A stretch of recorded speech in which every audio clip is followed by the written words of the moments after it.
Čaute, milí priatelia, keďže sme sľubovali aj nejaké vychytávky na fotenie mobilom, tak som si dneska pre vás pripravil za nás asi najlacnejší setup, ktorý nás aktuálne napadol na to, ako urobiť nejaké zaujímavé fotenie i s aranžovaním pomocou jednoduchých pomôcok, ktoré ťa nevidú až tak draho. No ako hlavné tu nám máme zdroj svetla, a to je táto maličká žiarovka, ktorá robí strašne veľa muziky. V podstate sa jedná o bicolor svetlo, ktoré dokáže svietiť. Toto má zrovna 3 režimy, takže studeným svetlom, potom niečo medzi tým a potom je to teplé svetlo. Takže k tomu je potreba takýto ovládač. Cenovo to vychádza na nejakých 500 korún zhruba, dá sa to kúpiť napríklad v IKEA, ale asi to zoženiete aj niekde po internete.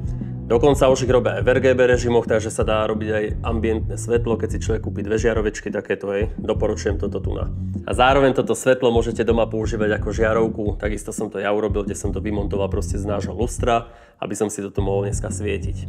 Ďalšia vec, čo potrebujeme, nejaká takáto polohovateľná stolná lampa, ktorá nám pomôže sa dostať do rôznych polôch a jednoducho žiarovku tam namontujem a spravím si domáce svieteničko. Tak, ono mi to už krásne svieti, mám ju tam, hej. A môžem teraz ukázať na tomto ovládači vlastne, jak sa tam dajú meniť farebné teploty. Takto si to prepínam, hej, ideme do tej teplejšej, úplne žltá a môžem sa vrátiť späť do bielej.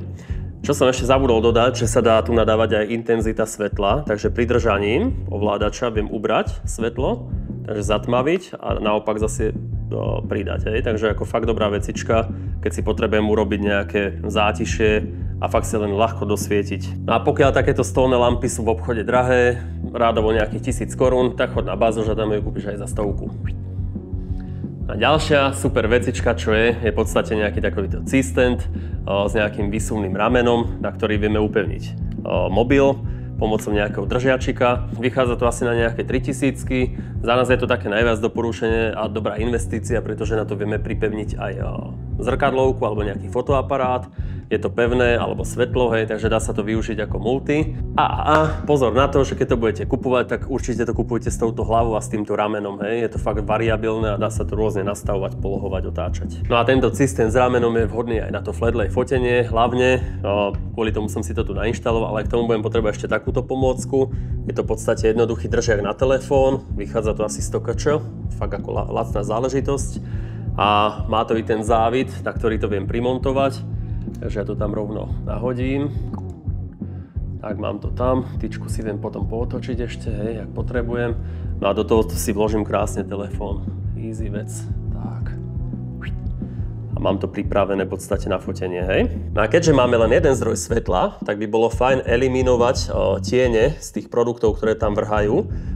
Môžeme využiť kľudne nejaký biely papier, čokoľvek nás napadne. Ja používam moje obľúbené poličky, tieto biele zase z IKEA, pretože sú stabilné a pomocou nich viem odrážať to svetlo do toho produktu a trošku aj vlastne tie etikety zdôrazniť. A na záver ti dám ešte jeden takýto skvelý tip, keďže tá žiarovka taký nemá úplne mega extra výkon, tak sa dá kúpiť takáto krytka, ktorá je znútra potiahnutá nejakým hliníkom alebo nejakým odrázným materiálom reflexným, ktorý odráža, je to fotografická vec, takže odráža svetlo a násobí ho.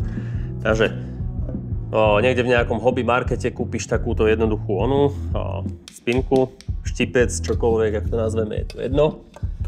Pripnem to tuto do tej žiarovky na tú lampu a ešte si umocním svetlo, hej.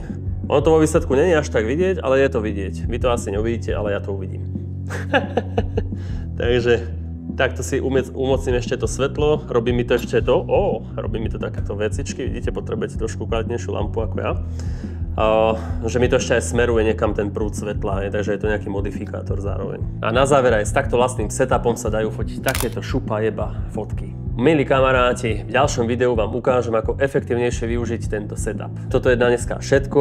Dole v popisku nájdeš určite zoznam použitej tejto techniky a tohto setupu a aj nejaké ešte ďalšie alternatívy. Každopádne budeme radi za kadejaký komentár a ak ťa napadá ešte niečo ďalšie, tak to tam píš dole a doporuč i ďalej.